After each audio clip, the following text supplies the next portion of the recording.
Hello दोस्तों, कहानियों की दुनिया में आप सभी का स्वागत है।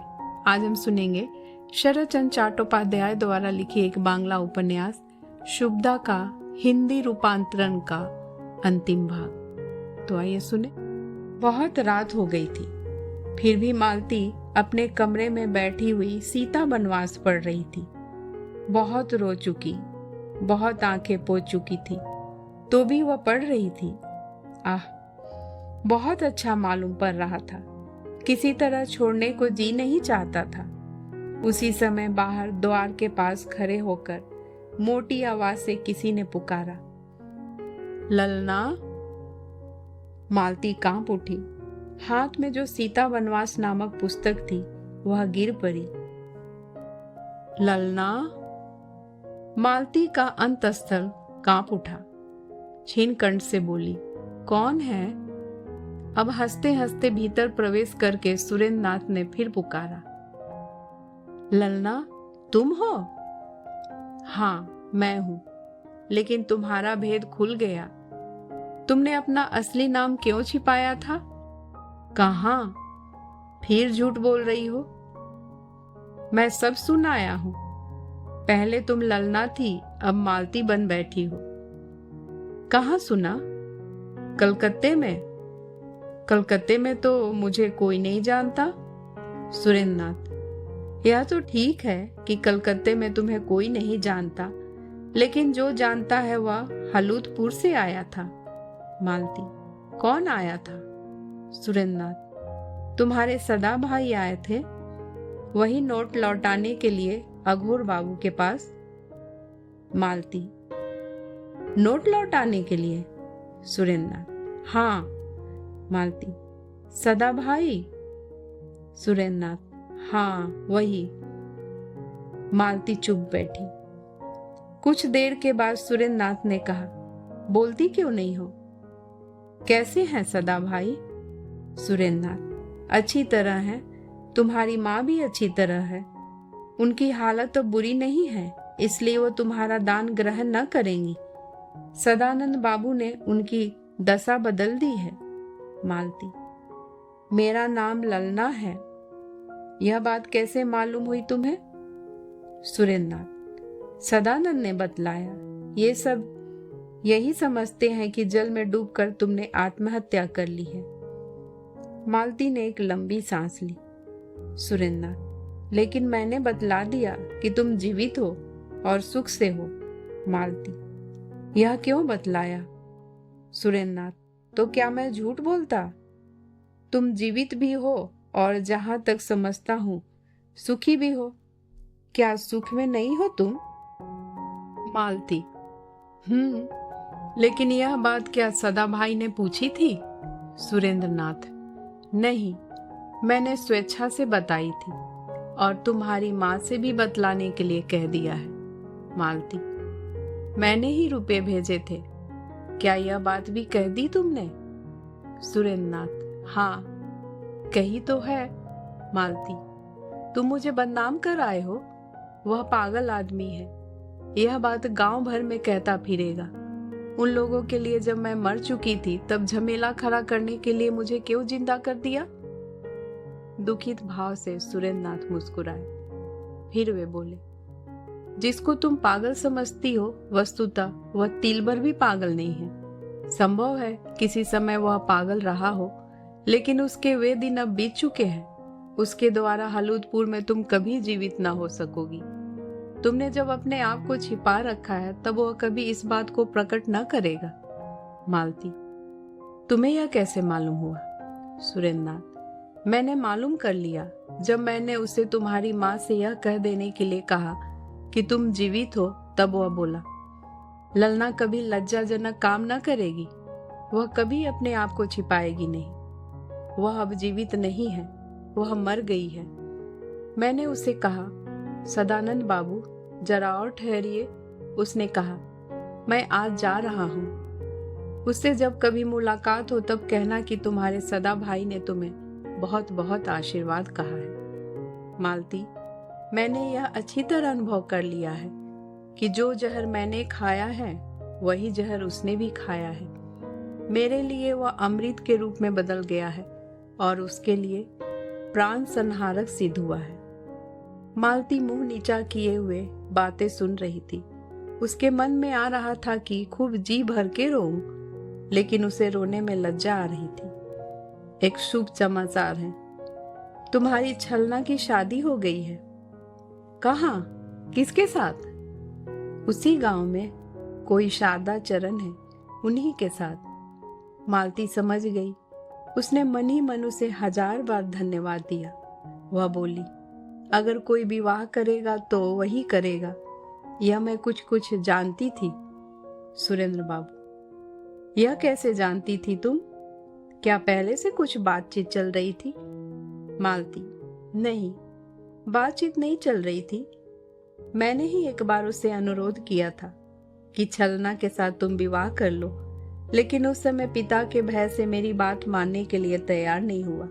बाद में मुझे मरी हुई समझकर संभव है उसे दया आ गई हो और उसने विवाह कर लिया हो। सुरेंद्रनाथ, पिता से उसे क्यों भय था? मालती, वह बहुत ही लालची आदमी थे। पुत्र के विवाह में कुछ धन प्राप्त करने की उनकी इच्छा थी। सुरेंद्रनाथ, तो वह इच्छा परिवर्तित क्यों हो गई? यह तो निश्चित ही है कि तुम्हारे पिता धन दे नहीं सकते। मालती, संभव तो यही है। मालती ने मन ही मन कहा कि जिस तरह प्रेम के जाल में तुम फंस गए हो, ठीक वैसे ही शारदा चरण के प्रति उनके पिता के हृदय में जो प्रेम था, उसी के जाल में वह भी फंस गए होंगे। लेकिन इस बात को मन में ही रखा, प्रकट नहीं होने दिया। मालती के दिमाग में आज ऐसे बहुत से विषय थे जिन पर उसे विचार करना था, लेकिन उसे याद हो आई माधव की बात। बोली, और माधव, क्या उसका हाल पूछा था तुमने? वह बहुत अच्छी तरह से है। मालती ने एक लंबी सांस ली। उस रात को बड़ी देर तक वह जागती रही। कितनी बातों की उसने उधेड़ बुन की। उसने सोचा सदानंद आया था, उसने रुपए वापस करने की कोशिश की। अब रुपयों की जरूरत नहीं है, मैं भी अब न भेजा करूंगी। उसके बाद मन में आया शारदा का पहले उसने 100 बार धन्यवाद किया, अब 1000 बार धन्यवाद दिए। मन ही मन वह बोली, तुम मेरे अपराधों पर ध्यान न देना। उस समय मैं तुम्हें पहचान न पाई, कदाचित अब कभी मैं देख न पाऊंगी, लेकिन जब तक जीवित रहूंगी तब तक तुम्हारी दया भूलूंगी नहीं। हृदय ने सदा ही तुम्हारे प्रति भक्ति की है, अब भी करती रहूंगी। मालती ने खोज कर देखा, शारदा की अस्पष्ट छाया अब भी उसके हृदय में पूर्ण रूप से विलीन नहीं हुई थी। आज वह और भी स्पष्ट हो गई।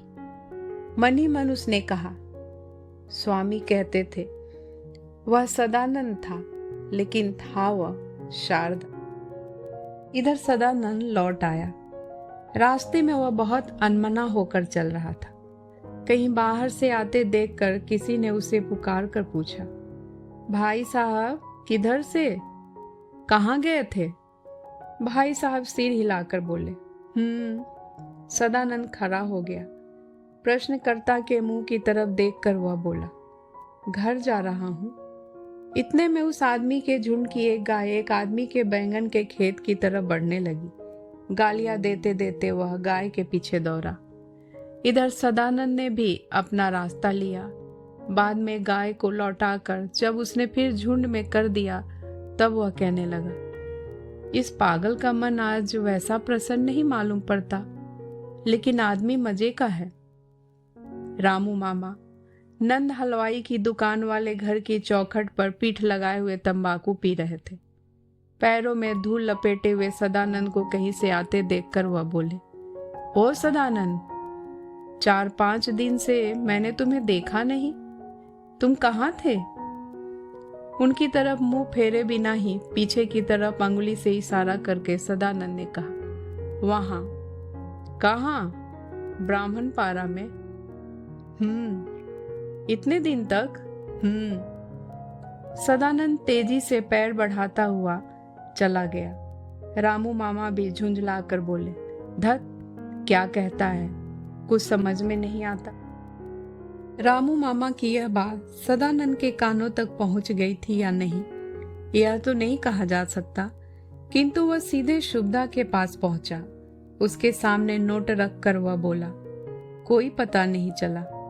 शुभदा बोली, तो बेकार तुम्हें इतना कष्ट हुआ। सदानंद चुप रहा। शुभदा फिर बोली, तो ये रुपए क्या किए जाएं?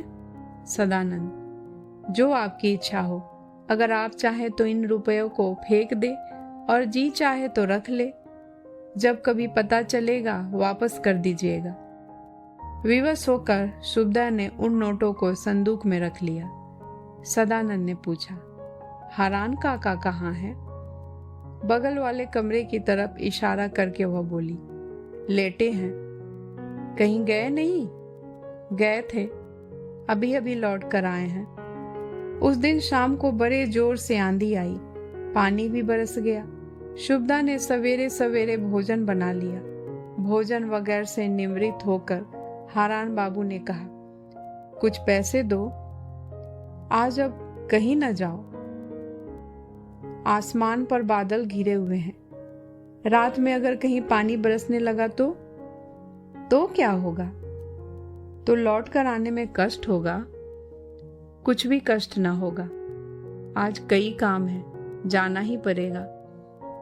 काम जो थे वे शुभदा को मालूम थे, फिर भी वह बोली, आज एकादशी है, दीदी की तबीयत खराब है, वह बेहोश पड़ी हैं। हारान बाबू ने ये बातें नहीं सुनी। टेंट में पैसे खोसकर, सिर पर छाता लगाकर, हाथ में स्लीपर लेकर और धोती की लौंग खोसकर पानी की कीचड़ में निकल पड़े। एक लंबी सांस लेकर शुभदा बोली, स्वामी। आखिर में शुभदा का अनुमान ठीक ही निकला। पहर भर रात न बीत पाई कि फिर पानी बरसने लगा। आजकल शुभदा को प्रतिदिन ही रात में थोड़ा थोड़ा बुखार हो आया करता था, लेकिन यह बात किसी से कहना तो दूर रहा, इसे वह एक तरह से अपने आप को भी नहीं जानने देती थी। रात में उसे ठंड देकर बुखार आता, तभी उसे याद हो आता। पानी बरसने के साथ साथ शुभदा को जाड़ा मालूम पड़ने लगा। हाथ के पास जो भी वस्तु मिली उसे खींचकर वह ओढ़ने लगी। बड़ी रात को उसे कुछ कुछ नींद आई। उस वक्त भी पानी बरस रहा था, लेकिन वह बहुत कुछ कम हो गया था। शुभदा का शरीर तो बहुत शिथिल हो गया था, साथ ही उसे कुछ आलस भी हो आया था। इसी बीच में उसे ऐसा जान पड़ा मानो कोई दरवाजा ठेलकर सांकल खोलने का प्रयत्न कर रहा है। उसके बाद ही खट से द्वार खुल गया। कमरे के भीतर चिराग जल रहा था। शुभदा की आंख खुल गई थी। उसने ताक कर देखा तो एक आदमी कमरे में घुस रहा है। हाथ में वह बांस का एक लठ लिए हुए था। मुंह तथा शरीर के अन्य समस्त अंगों में स्याही पोते हुए था और ऊपर से जरा जरा दूर पर सफेद टिप्पे लगाए हुए था। कांपती हुई शुभदा चिल्ला पड़ी, कौन है? कौन भीतर घुस रहा है? चुप। इस वज्र के समान गंभीर स्वर ने शुभदा के हृदय में इतना अधिक भय पैदा कर दिया कि उसे आंख खोलने की हिम्मत ही न हुई। लठ से 2 बार ठक ठक करने के बाद वो आदमी शया के पास आ गया और बोला, अपने बक्स की कुंजी दो। गला बहुत मोटा था, भारी था।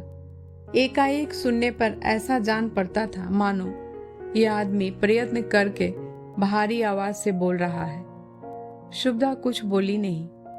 उस आदमी ने फिर एक बार कमरे के फर्श पर लठ से खट आवाज करके कहा, कुंजी लाओ, नहीं तो गला घोट कर मार डालूंगा। अब शुभदा उठकर बैठ गई। तकिए के नीचे से कुंजियों का गुच्छा निकाल कर उसने फेंक दिया। फिर वह बोली, मेरे बड़े बक्स में दाहिनी तरफ के खाने में 50 रुपए के नोट है, वही लेना। बाईं तरफ विश्वनाथ जी का प्रसाद रखा हुआ है, उसे न छूना। जिस प्रकार शांत भाव से उसने ये सब बातें मुंह से निकाली, उसे यह नहीं जान पड़ रहा था कि उसे तनिक भी डर है। चूना और स्याही शरीर में पोते हुए जो आदमी आया था उसने बड़ा बक्स खोला। बाईं तरफ उसने बिल्कुल हाथ ही नहीं लगाया। दाहिनी तरफ के खाने से नोट निकालकर टेंट में खोस लिए। शुभदा के कहने के अनुसार उसने जिस प्रकार स्वच्छंद रूप से बक्स खोला और दाहिनी तरफ का खाना खोज लिया, उससे मालूम हो रहा था कि यह सब उसका समझा बूझा है। वो आदमी जब जाने लगा तब एक लंबी सांस लेकर शुभदा ने आहिस्ता से कहा, शायद नोट में नाम लिखा हुआ है, नंबर भी पड़ा हुआ है, इसे जरा सावधानी से खर्च करना। कहानी सुनने के लिए बहुत बहुत धन्यवाद। आपको ये कहानी कैसी लगी जरूर बताइएगा। मैं फिर हाजिर होंगी एक नई कहानी के साथ। तब तक के लिए नमस्कार।